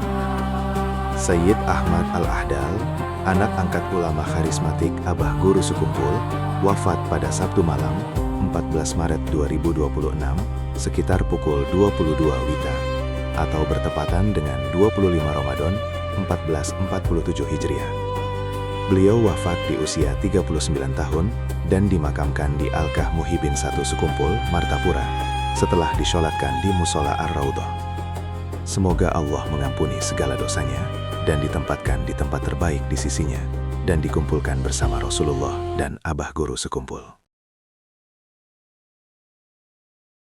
Diriwayatkan oleh Imam Tabrani dari Abu Hafsah Umar bin Khattab radhiyallahu anhu bahwa Rasulullah sallallahu alaihi wasallam bersabda, "Janganlah kalian meninggalkan berdoa supaya memiliki anak.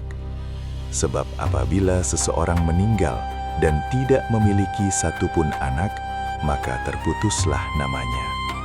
Setiap mereka yang telah berumah tangga tentu sangat berharap akan kehadiran seorang anak yang diharapkan menjadi penghibur di kala duka, membantu di kala sengsara. Anak adalah buah hati, belahan jantung, dan lebih dari itu, anak adalah penyambung generasi selanjutnya. Dan merekalah yang bisa diharapkan untuk mendoakan orang tuanya kelak ketika orang tua sudah berada di alam kubur. Bertahun-tahun, bahkan puluhan tahun sejak perkawinannya, Abah Guru Sekumpul belum juga dianugerahi keturunan. Walaupun saat itu Abah Guru Sekumpul sudah punya anak angkat, yaitu Sayyid Ahmad Al-Ahdal. Tetapi beliau tetap berharap untuk bisa memiliki anak dari darah dagingnya sendiri. Setiap beliau berdoa, bahkan tak jarang kepada para tamunya, beliau selalu minta doakan agar segera diberi keturunan. Begitu pula kepada jamaahnya, di sela-sela pengajian, tidak jarang Guru Sekumpul minta doa untuk hal yang satu ini. Hingga pada akhirnya, doa dan harapan Abah Guru Sekumpul didengar dan diijabah oleh Allah Subhanahu wa Ta'ala. Meski usia beliau sudah sekitar 50 tahun. Beberapa waktu sebelumnya, konon beliau telah diberi bisyarah atau kabar gembira lewat mimpi bertemu Rasulullah Shallallahu Alaihi Wasallam, di mana di dalam mimpi tersebut beliau diberitahu akan mendapatkan 2 putra yang tampan dan rupawan. Beliau dianugerahi seorang putra yang begitu tampan, yang diberi nama Muhammad Amin Badali. Sebuah nama yang diambil dari nama guru beliau yang ia kagumi, yaitu Sayyid Muhammad Amin Qutbi. Adapun Badali adalah ungkapan sebuah harapan yang berarti penerus atau penggantiku. Tidak berselang lama, sekitar setahun sesudah itu, lahir pula anak yang kedua. Kali ini juga laki-laki, yang kemudian diberi nama Ahmad Hafi Badali.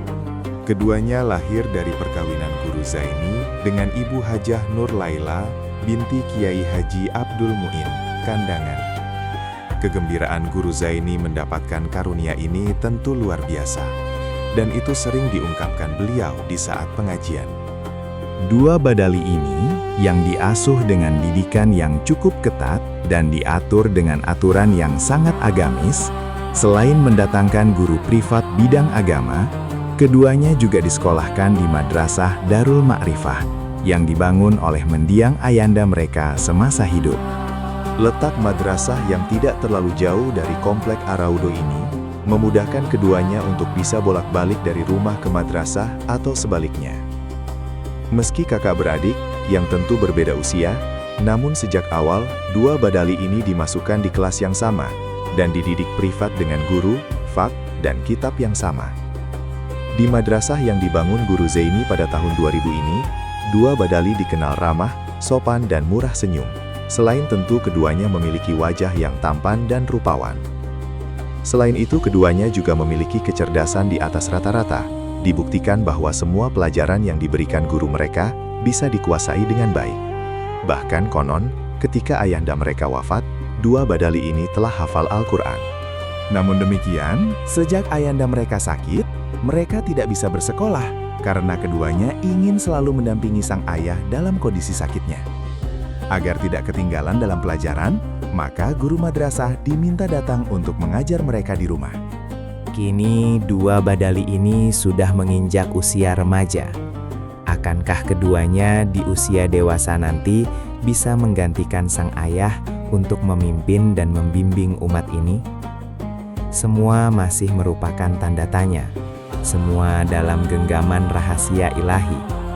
Namun semua tetap berharap bahwa 2 badali ini sesuai harapan almarhum ayahanda mereka, bahwa suatu saat akan mampu menggantikan tugas sang ayah menjadi lampu dan penerang bagi umat ini. Amin.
ijazah dalam dunia akademis bisa diartikan sebagai surat tanda tamat belajar pada tingkatan pendidikan. Namun, ijazah dalam tradisi kaum Sufi punya makna dan fungsi yang lebih luas. Biasanya, ijazah tidak mesti berwujud selembar kertas, namun bisa juga hanya sekedar ucapan atau pernyataan dari seorang guru terhadap muridnya tentang penyerahan suatu amalan atau wiridan tertentu. Pada dasarnya, fungsi ijazah dalam tradisi Sufi ini pun beraneka ragam. Tetapi yang sudah jamak di kalangan Sufi minimal ada 3 fungsi. Pertama, ijazah diperlukan untuk memperkuat kesahihan suatu amalan. Artinya, suatu amalan bisa diyakini berasal dari Nabi umpamanya, itu dengan ijazah atau sanad. Dengan ini, lebih bisa diyakini bahwa amalan ini tidak keliru. Kedua, ijazah merupakan hal penting untuk menentukan legalitas suatu amalan. Sebab, setiap orang bisa saja mendapatkan suatu amalan yang didapat lewat buku-buku bacaan, majalah, atau sejenisnya.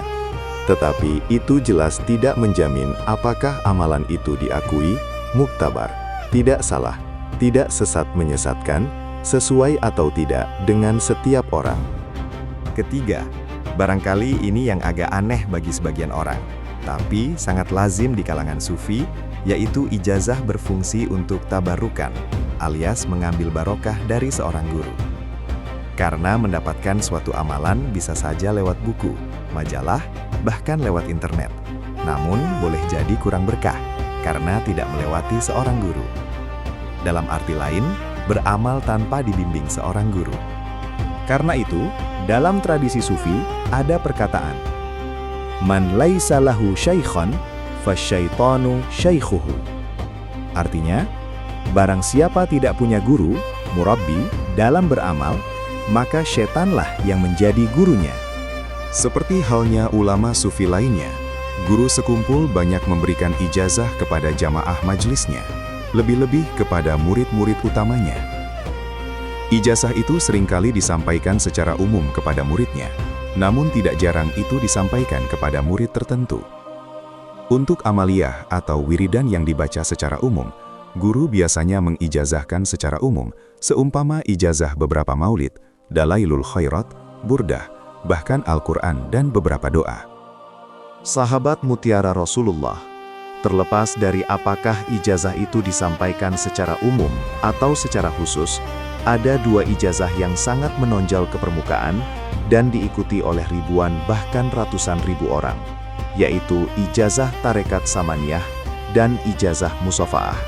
Tarekat Samaniyah adalah salah satu tarekat yang diakui, muktabaroh, dari 40 tarekat yang ada di Indonesia. Tarekat ini tergolong baru dibanding tarekat yang lain, karena tarekat ini tumbuh dan berkembang di abad ke-18 dan baru mulai menyebar di Indonesia hampir 100 tahun kemudian di akhir abad 18. Tarekat ini, yang penamaannya mengacu pada tokoh Sufi besar Madinah, Syekh Sayyid Muhammad Saman Al-Madani, yang sebenarnya merupakan perpaduan dan metode-metode dan bacaan zikir dari beberapa tarekat, seperti Kholwatiyah, Qadiriyah, Naqsyabandiyah, dan Syaziliyah. Meski tergolong baru, tarekat ini diakui adalah tarekat pertama yang memperoleh pengikut dalam jumlah yang besar di Nusantara.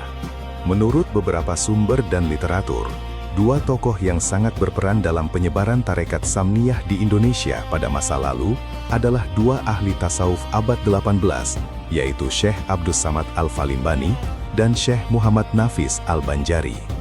Keduanya adalah murid Syekh Muhammad Saman Al-Madani, sang pendiri tarekat, meski belajar dalam dimensi waktu yang berbeda. Jika Syekh Abdus Samad mengajarkan tarekat kepada para muridnya di Palembang dan sekitarnya, maka Syekh Nafis mengajarkan tarekat ini tidak hanya di Kalimantan, tetapi merambah hingga ke Sulawesi. Syekh Muhammad Arsyad Al-Banjari, meski terbilang murid yang paling dekat dengan Syekh Muhammad Saman, namun nampaknya dilihat dari sanad yang ada, Syekh Muhammad Arsyad menyebarkan tarekat ini hanya untuk kalangan terbatas, terutama keluarga dan anak cucunya. Sesudah 2 tokoh di atas, di abad-abad selanjutnya, boleh dikatakan tidak ada lagi yang berperan aktif mengajarkan tarekat ini. Beginilah cara zikir Tarekat Samaniyah.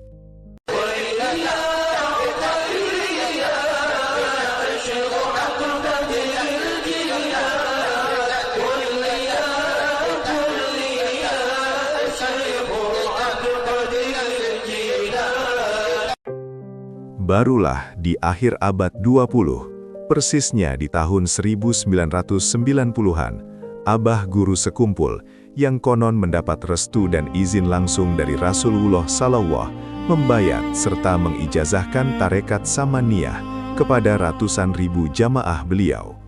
Biasanya, Abah Guru Sekumpul mengijazahkan Tarekat Samaniyah ini pada pengajian sore Kamis, sekaligus menjelaskan adab dan aturan pengamalannya. Tidak jarang pula beliau mengijazahkan tarekat ini pada momen Haul Akbar Syekh Sayyid Muhammad Saman Al-Madani yang digelar rutin di awal bulan Zulhijjah setiap tahun. Kadang juga beliau mengijazahkan pada waktu yang tertentu, seperti saat ada tamu khusus dan sebagainya. Sehingga tidak aneh jika tarekat ini diikuti bukan cuma oleh masyarakat biasa, tapi juga para tokoh dan pejabat negara. Pengijazahan dan baiat Tarekat Samaniyah dari Abah Guru Sekumpul ini menandai era baru dunia tarekat di Indonesia, khususnya di Kalimantan Selatan. Masyarakat yang sebelumnya banyak yang asing dengan tarekat, kini mereka jadi pengamal tarekat. Dan salah satu dampaknya, jika di tempat lain, semisal di Jawa, sering kita dengar pembacaan manaqib Syekh Abdul Qadir Jailani. Maka di sini, biografi ringkas Syekh Muhammad Saman berupa manaqib beliau acap kali dibaca dalam banyak kesempatan di berbagai lapisan masyarakat, terutama di sepanjang bulan Zulhijjah. Ijazah musafaah. Dalam dunia tasawuf, adanya keterikatan atau murabatoh antara guru dengan murid adalah hal yang sangat penting. Bahkan oleh sebagian ulama, dianggap sebagai hal yang wajib dan tidak bisa ditawar-tawar. Salah satu penghubungnya adalah musafahah. Musafahah adalah bentuk bersalaman yang ijazah dan sanadnya diyakini bersambung hingga Nabi SAW. Di tengah masyarakat umum, hal tentang musyafahah ini memang belum sepopuler ijazah dan baiat tarekat umpamanya, bahkan terasa asing. Sehingga tidak aneh jika ketika Abah Guru Sekumpul mulai membuka kesempatan kepada jamaahnya untuk mengambil ijazah musyafaah, sebagian ada yang memahami dan ada juga yang kurang memahami, sehingga sempat mengundang sikap pro dan kontra. Polemik ini terjadi karena ada sejumlah oknum, bahkan yang dianggap juga sebagai ulama, yang berkomentar negatif dan ada kesan memojokkan Abah Guru Sekumpul. Tapi semua itu tidak menyurutkan minat dan keinginan jamaah untuk mengambil ijazah musafahah. Ini dibuktikan bahwa antrian panjang selalu terjadi ketika guru sekumpul membuka kesempatan mengijazahkan itu. Bahkan ada yang rela berkali-kali antri demi untuk ketemu dan bersalaman dengan Abah Guru Sekumpul. Jamaah selalu membludak, tak terbendung, andai Abah Guru sendiri tidak menyetopnya. Di satu sisi, memang harisma Abah Guru Sekumpul yang begitu besar, sehingga orang merasa sangat beruntung bisa berjumpa, bersalaman, bahkan berfoto dengan beliau, meski harus merogoh isi kantong sebagai hadiah untuk Abah Guru, yang konon uang itu kemudian disalurkan untuk fakir miskin dan kemaslahatan umat. Di sisi lain, kelebihan musafahah, seperti yang seringkali disampaikan Abah Guru Sekumpul di majelisnya, mengutip sebuah hadis bahwa orang yang bermusafahah atau bersalaman dan mengimani Nabi akan memperoleh syurga. Demikian pula orang yang bersalaman dengan orang yang bersalaman dengan Nabi juga memperoleh syurga. Terus bersambung hingga kita sekarang. Pengijazahkan musafaah ini tidak berlangsung lama, hanya beberapa bulan. Dimulai sekitar awal 2003 dan berakhir menjelang pertengahan tahun itu, seiring dengan menurunnya kesehatan Abah Guru Sekumpul.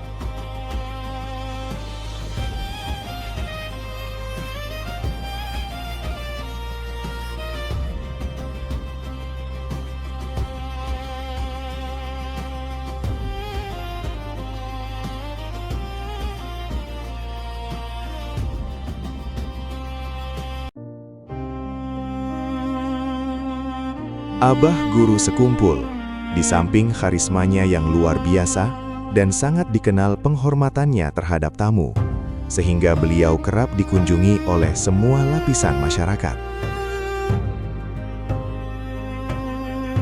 Sejak kepindahan Abah Guru ke Sekumpul menjelang 1990-an, tak terhitung lagi banyaknya tamu yang datang, baik tamu lokal, dalam negeri, hingga luar negeri. Mulai dari masyarakat biasa, kalangan artis dan selebriti, para pejabat negara, pejabat lokal, petinggi militer, hingga para menteri, bahkan presiden dan wakilnya. Dari luar negeri, kebanyakan yang datang adalah para habaib dari berbagai negeri, terutama sekali dari Mekah, Madinah, Palestina, dan Hadramaut Yaman. Tak ketinggalan pula dari negeri jiran Malaysia, Singapura, dan Brunei Darussalam. Banyak yang bertandang ke Sekumpul untuk bertemu Abah Guru. Mereka yang datang dari negara tetangga itu antara lain Gubernur Bagian Diraja Malaysia, Dato' Pangeran Haji Muhammad Yaakob, serta Menteri Agama atau lazim disebut di sana Mufti Negeri Perak, Dato' Seri Haji Harusani bin Haji Zakaria, dan lain-lain. Beberapa pejabat tinggi negara dan mantan pejabat yang sempat menjadi tamu Abah Guru Sekumpul adalah Presiden Megawati Soekarno Putri, Wapres Dr. Haji Hamzah Has, dan Presiden KH Abdurrahman Wahid.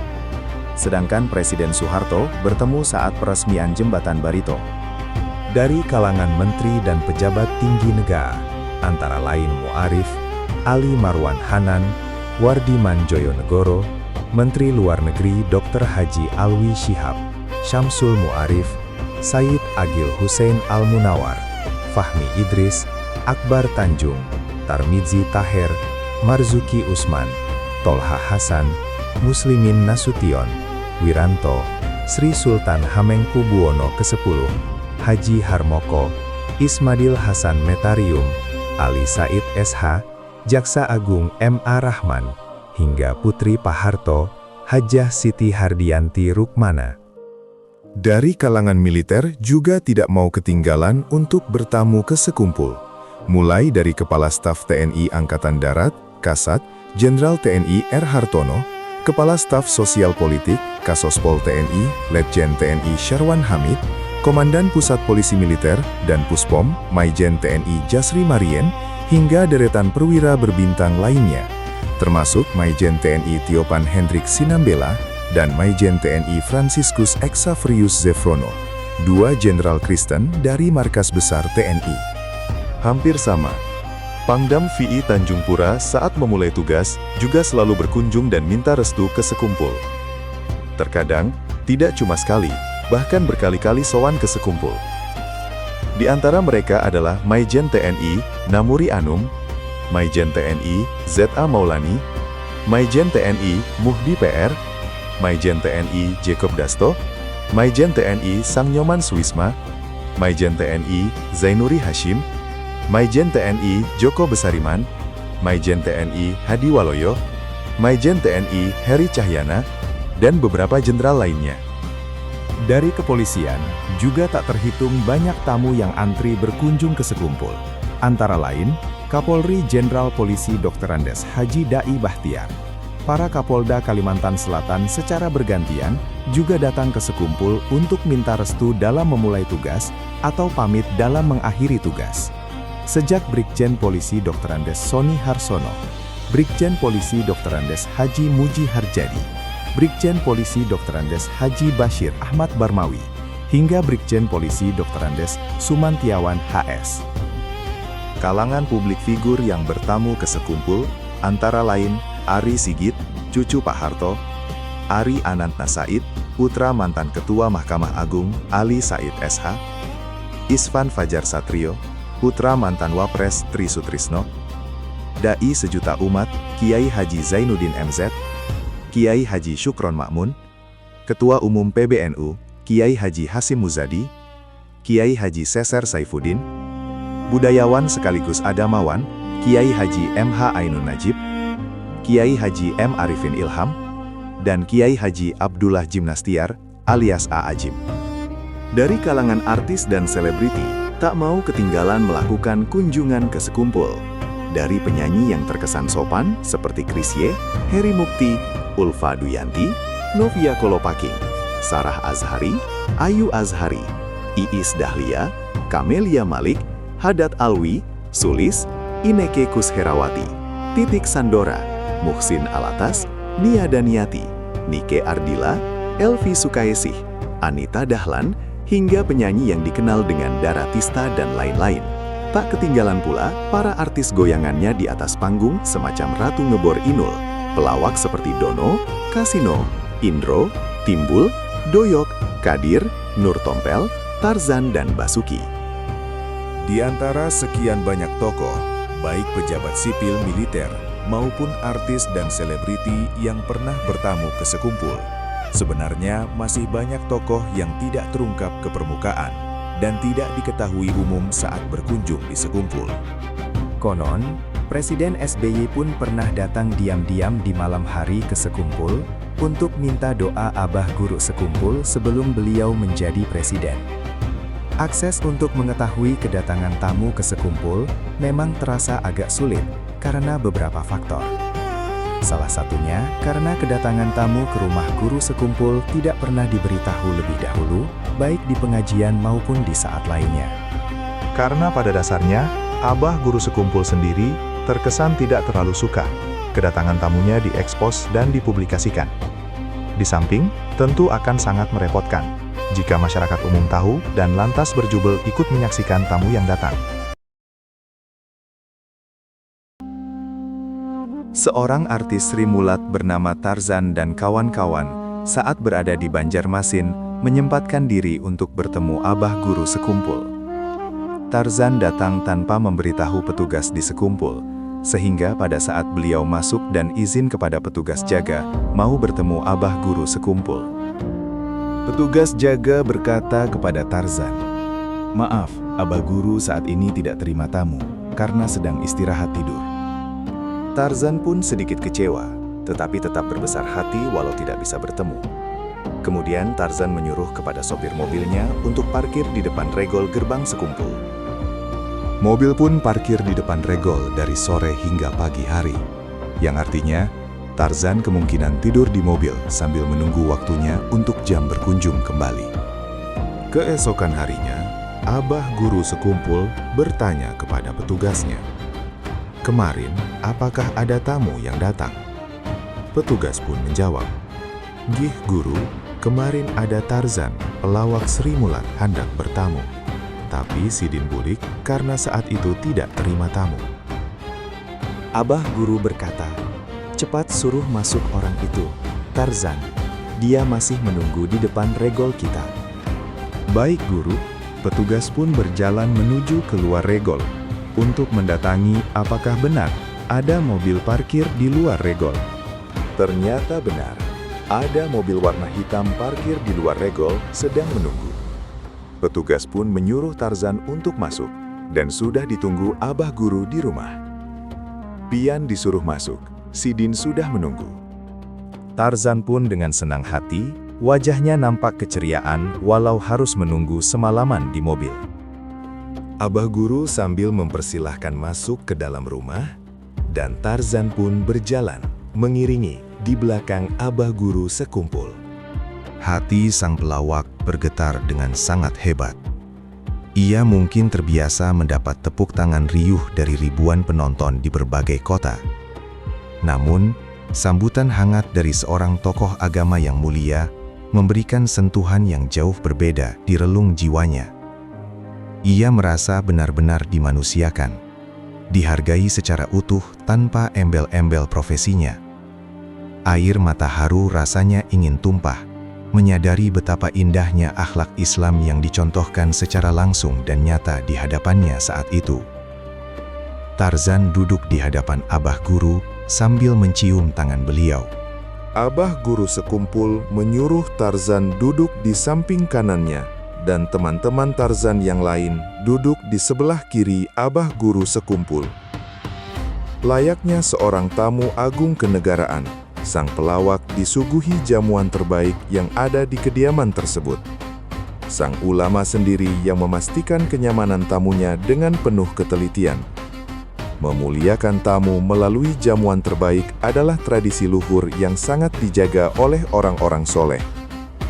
Dalam momen ini, makanan dan minuman yang disajikan bukan sekedar penghilang lapar, melainkan simbol tali kasih persaudaraan sesama manusia yang menembus batas-batas perbedaan kasta sosial maupun latar belakang.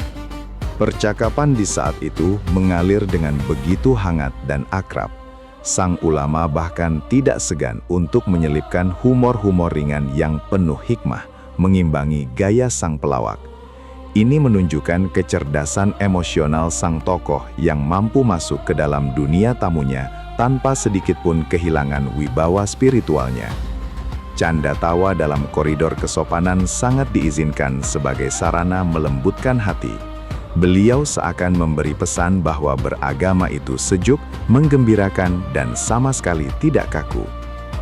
Dan Tarzan pun memberanikan diri untuk bertanya kepada Abah Guru sekumpul. "Abah, bagaimana cara kita agar bisa sholat dengan khusyuk?"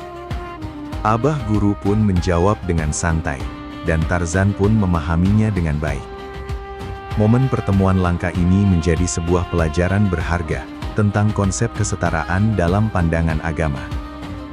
Di hadapan Tuhan yang Maha Esa, yang membedakan antara satu manusia dengan manusia lainnya hanyalah tingkat ketakwaannya. Pekerjaan, pangkat, atau popularitas tidak memiliki bobot sama sekali jika tidak dibarengi dengan kebersihan hati yang tulus. Tokoh agama yang mulia ini membuktikan bahwa menghargai seorang pelawak memiliki nilai ibadah yang sama dengan menghargai tokoh terpandang lainnya. Setelah pertemuan selesai, Abah Guru menyuruh agar berfoto bersama sambil duduk. Dan itulah momen terbaik dalam hidup Tarzan, bisa bertemu Abah Guru sekumpul seraya sambil meminta didoakan agar mendapat akhir hidup yang baik. Sang ulama menyadari betul bahwa bisa jadi di dalam relung hati sang pelawak terdapat zikir rahasia atau kebaikan-kebaikan tersembunyi yang tidak pernah diketahui oleh manusia lain. Kita tidak akan pernah tahu amalan apa yang membuat seseorang diterima di sisi penciptanya pada hari akhir nanti. Bisa jadi, tawa yang ia ciptakan murni untuk menghibur hati orang yang sedang bersedih, bernilai ibadah yang sangat besar. Oleh karena itu, berprasangka baik adalah jalan keselamatan tertinggi. Kesimpulan dari cerita di atas, bagaimana bisa seorang pelawak Tarzan jauh-jauh datang dari Pulau Jawa ke Sekumpul hanya untuk bertanya cara khusyuk dalam sholat, bahkan sampai bermalam di mobil. Menurut sumber tulisan dari Hasan Zainuddin, wartawan senior Banua dan LKBN Antara, beliau mengemukakan bahwa setelah peresmian Jembatan Barito, Presiden Soeharto sudah ingin pulang. Saat mau pulang, beliau diberitahu bahwa ada Abah Guru sekumpul, ulama besar Martapura. Spontan, Presiden Soeharto tak jadi naik dan kembali untuk menghampiri Abah Guru sekumpul. Beliau lalu bersalaman dan memeluk sang ulama besar Martapura tersebut. Sesaat berbincang dengan Abah Guru sekumpul, bahkan beredar kisah Pak Harto meminta nomor handphone Abah Guru sekumpul. Barulah Pak Harto melanjutkan perjalanan pulangnya. Karismanya Abah Guru sekumpul memang luar biasa, sampai Presiden Soeharto benar-benar hormat. Menurut beberapa sumber lisan dari masyarakat, Abah Guru sekumpul, Syekh Muhammad Zaini bin Abdul Ghani Al-Banjari, bertindak sebagai pembaca doa pada peresmian Jembatan Barito tersebut. Doa yang dipanjatkan Abah Guru pun hanya Robbana atina fid dunya hasanah wa fil akhirati hasanah wa qina adzaban nar. Ketika ditanya wartawan, kenapa Abah doanya pendek saja? Abah Guru menjawab sambil tersenyum. Doa itu sudah mencakup semuanya. Mudahan manfaat gasan semua. Kurang lebih yang diucapkan Abah Guru saat itu.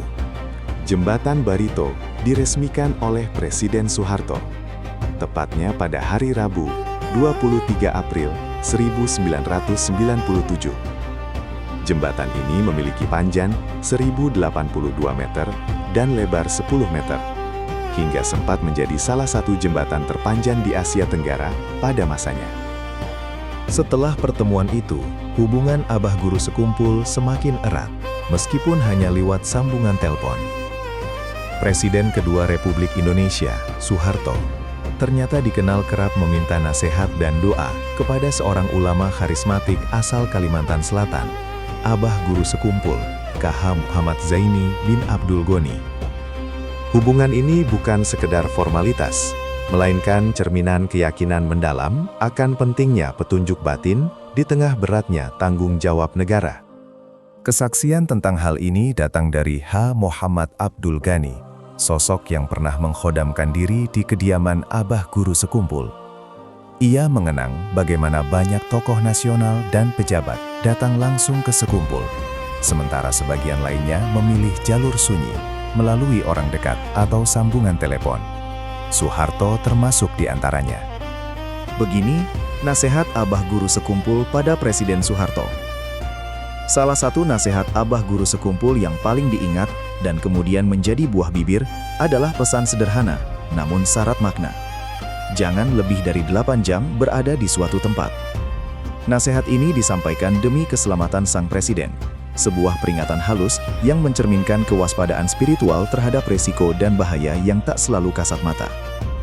Tak hanya soal nasihat pribadi, Abah Guru Sekumpul juga beberapa kali dimintai doa ketika Soeharto melakukan kunjungan ke luar negeri, terutama ke negara-negara yang saat itu tengah dilanda konflik.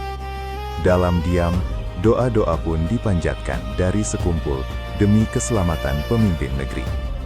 Menariknya, ketika keluarga Cendana menawarkan bantuan dana untuk pembangunan Musala Ar-Raudhah Sekumpul sebagai bentuk penghormatan dan terima kasih, Abah Guru Sekumpul menolaknya dengan penuh keteduhan. Alhamdulillah, urusan dana lebih dari cukup, ujarnya dalam sebuah majelis. Penolakan ini justru mempertegas ketulusan dan kemandirian beliau sebagai ulama yang menjaga jarak dari kekuasaan materi. Menurut Haji Ghani, Abah Guru Sekumpul memandang Soeharto sebagai presiden yang memiliki perhatian terhadap kesejahteraan rakyat. Pandangan ini selaras dengan sikap beliau yang selalu mengajarkan husnuzan, berbaik sangka kepada para jamaahnya.